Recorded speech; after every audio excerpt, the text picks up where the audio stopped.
Take everything you don't like about the Prius and chuck it, that's the Niro. Cleveland, Ohio. The Kia Niro is meant to compete with the Toyota Prius head-on. To make it a fair fight, Kia gave its hybrid two things the other one doesn't have: better handling and some style. Oh yeah, and impressive fuel efficiency, nearly as much as the other guy, but that's a given for any car that wants to take on the world's most popular hybrid. The Niro, though, is something altogether new, an attractive, crossover-esque hybrid with utility, economy, and styling in spades. Plus, it drives nothing like your parents' Prius. Pros.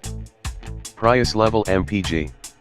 The Niro's fuel economy is a moving target because it's rated separately by trim level. The higher you go, the heavier and less fuel efficient your Niro will be.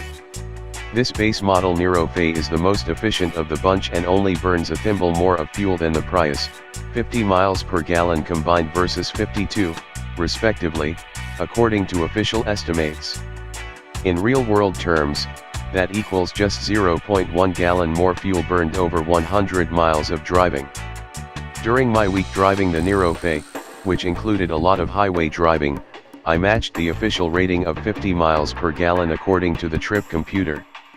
Around the city, though, I saw 50 to 55 mpg and even 60 plus mpg when I employed some hypermiling tricks. On hybrid styling. This car's corporate platform made, the Hyundai Ioniq, has the same basic shape as the Prius. The Niro, though, looks nothing like either, instead sporting an outline that evokes the styling of a modern crossover. It's just an illusion. The Niro isn't actually a crossover because it lacks available all-wheel drive and has low ground clearance. Those are technicalities, though. The Niro's design nicely captures the crossover look that so many people want these days, and marries it with Prius-like fuel efficiency. Good brake feel for a hybrid. Hybrids have the unenviable task of blending two forms of braking, the good old-fashioned friction variety and the regenerative kind that puts energy back in the battery. The Niro does a good job of merging the two so you can't tell which is happening or when one takes over from the other. It's seamless and, for the most part, braking feels like it does in a normal car with just friction brakes. Having just driven a brand new Prius before testing the Niro, I can attest that Toyota doesn't do nearly as nice a job in this regard as Kia. Cons. Low on power. The Niro's 1.6-liter four-cylinder engine produces 104 horsepower, while its electrical motor makes 43 HP. After meeting in the 6-speed dual-clutch transmission, the two forms of propulsion combine to generate 139 HP and 195 pound-feet of torque. While the torque figure looks substantial, acceleration and passing on the road feels weak.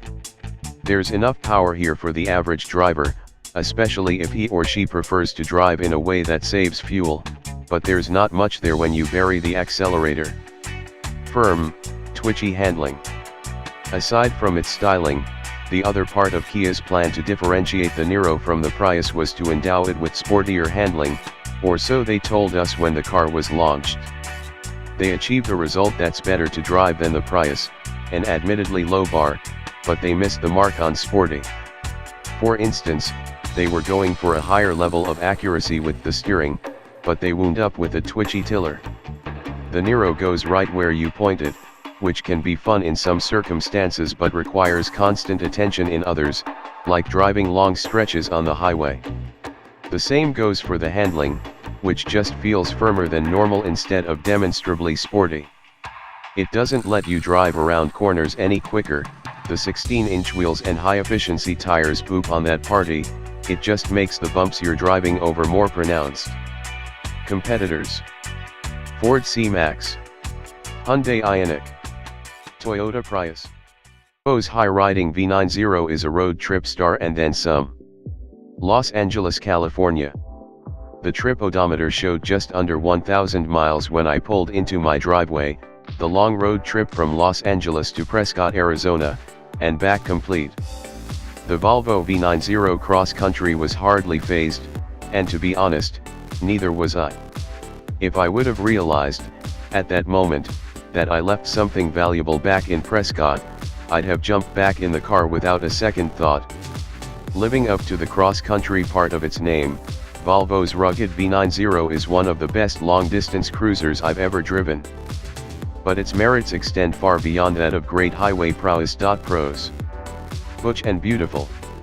It's amazing how the V90 cross-country manages to look both prettier and butcher than the majority of crossovers on the road today. The tall wagon shape is great. I can't get enough of the combination of wide stance and low overall height. And while a lot of people prefer the single-color look of cars equipped with the luxury package, I dig the rugged, two-tone appearance of this test car, grey cladding, 19-inch wheels, and all. Volvo's 90 series cars are some of the most beautiful on the road today, and none of that grace and elegance is lost in high-riding cross-country form. Room for everything. Volvo's larger XC90 may have the more capacious cargo hold, but man, there's a ton of room in the V90 cross-country, 69 cubic feet of space, in fact.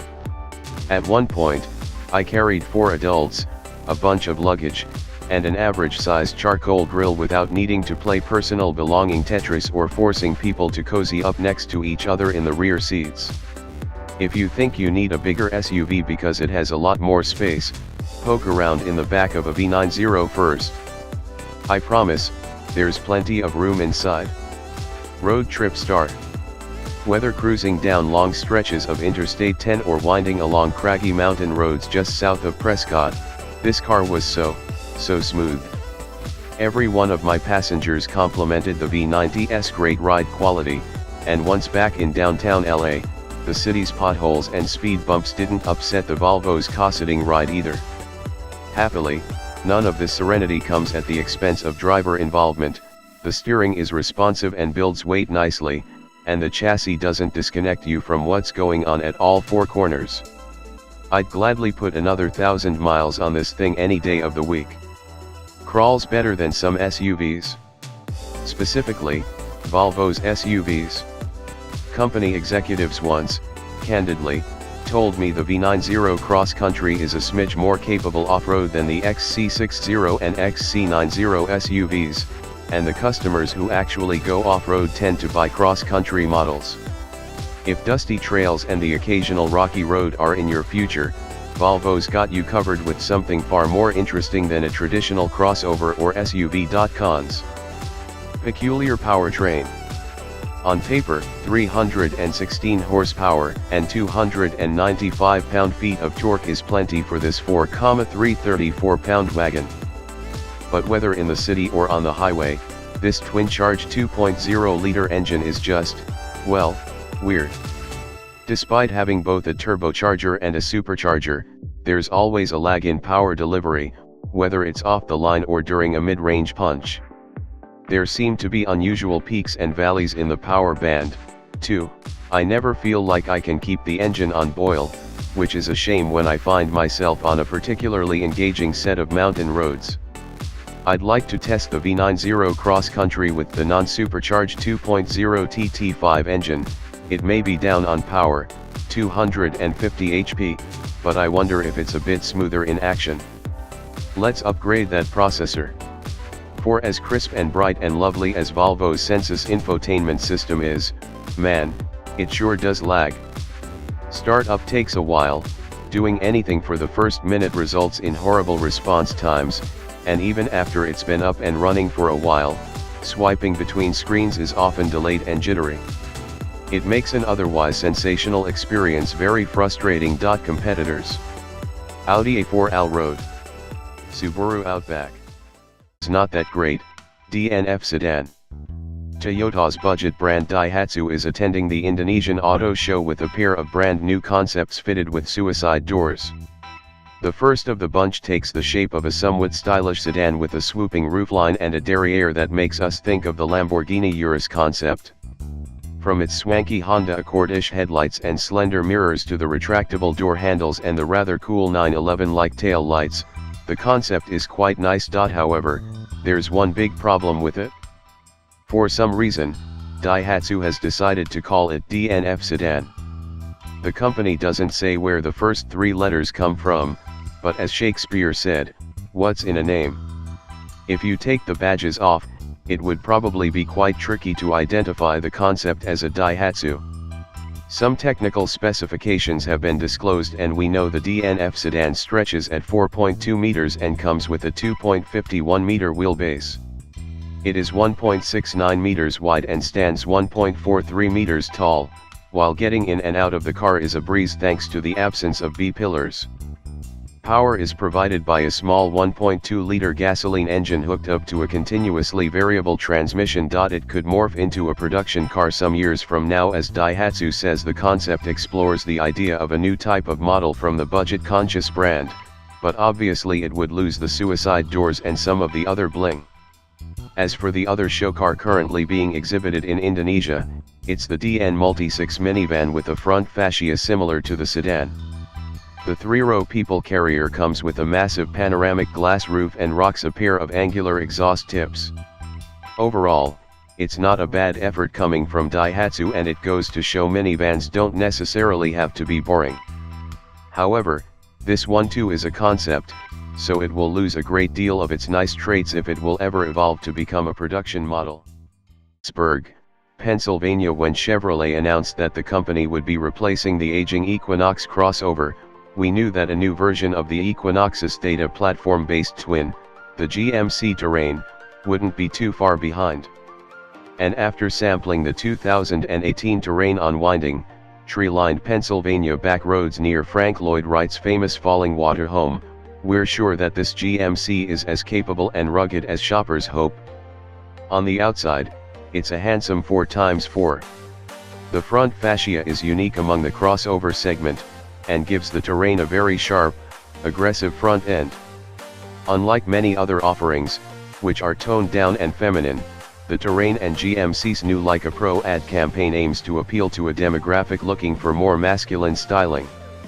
The LED headlights and tail lights both offer severe angles, which complete the car's new design. New 17-inch wheels are standard, as are active aero shutters in the Terrain's grille, which help improve fuel economy to its EPA-rated 26 mpg city/30 mpg highway for the standard 1.5-liter turbo 4, which puts out 170 HP and 203 lb-ft of torque. There are 3 turbocharged engines available in all, the other 2 being a 2.0-liter gasoline 4-cylinder that makes 252 HP and 260 lb-ft, and an all-new 1.6-liter turbo diesel 4 good for 137 HP and 240 lb-ft of torque. All 3 work superbly in the Terrain, easily carting around its sub 4,000 lb mass, although, if we were spending our own money, we'd likely choose the higher output 2.0-liter as it offers a more responsive character than the rest of the group. Inside, GMC paid extra attention to what the driver touches and interacts with. Occupants are treated to soft-hewn leather, supremely cushiony seats, the newest version of GM's infotainment system, which comes standard with Android Auto and Apple CarPlay, and interior space for days. One new addition that's unlike its Equinox kin, however, is the Terrain's new push-pull gear selection system. Whereas FCA has experimented with the rotary dial and Ford has gone with the center-mounted push-button setup on Lincolns, GMC's new setup is by far the easiest to use. In a line on the dash, right below the HVAC controls, there are buttons for park, reverse, neutral, drive, and low, with all 9 of the crossover's gears selectable. Both reverse and drive are push-pull buttons that are a snap to use.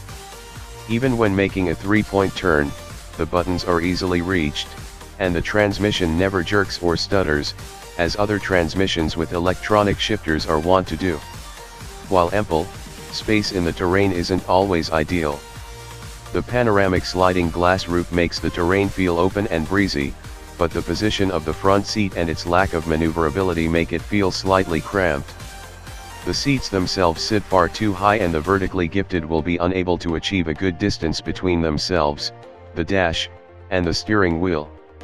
We ended up with the seat far too rearwards, the steering wheel as high as it could go, and our arms stretched.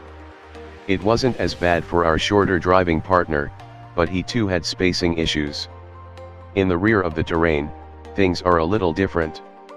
Legroom is quite good, as is headroom, thanks to the recess of the panoramic glass roof. Where the Terrain truly shines, though, is storage space. With the rear seats up, there's 29.6 cubic feet of space, or about the same as Mazda CX-5. Seats down, the Terrain offers 63.3 cubic feet, nearly 4 more cubic feet of space than the Mazda. And unlike the CX-5, the Terrain's front passenger seat can be folded completely flat, increasing that space to over 81.0 cubic feet, 22 cubic feet more than its Japanese crossover competitor. However, it's not quite as spacious as the Toyota RAV4 or the Honda CR-V, which offer 73.4 cubic feet and 75.8 cubic feet behind the second row, respectively, though like the Mazda, neither boasts the flat folding front seat. Unfortunately, the driving characteristics aren't as good as the competition mentioned above. Winding through the emerald green forests of the Pennsylvania mountains, there's a supreme lack of connection between the steering wheel and what the wheels are doing, along with an unhealthy amount of play. As we zigged and zagged through the countryside, we became less confident in the system and soon slowed our velocity. It's not expected to be a Corvette or Camaro, but a more in-tune connection to the road would be welcome. The new 2018 GMC Terrain can be had with a base price of $25,970. However, according to GMC, the average retail price of a new Terrain is around $45,000. The Denali model we used to travel Pennsylvania's jade forests and sparkling blue waterways was closer to $50,000, which is a lot to ask for something that's a mildly more luxurious Equinox. While peeling away the Terrain skin will reveal the same bones, dash layout, and drivetrains as the frugal and family-oriented Chevy Equinox, the second-generation GMC seems to have transcended those economical roots. It's better looking, both inside and out, and far plusher than its skeleton implies. The Equinox is already a damn fine people hauler, but by giving it a slightly more luxurious appeal, GM made a crossover that's attractive to premium SUV buyers and mass-market consumers alike. If you're shopping for a premium crossover, and only have Acura, BMW, Mercedes-Benz, and Lexus on your list, we recommend adding GMC.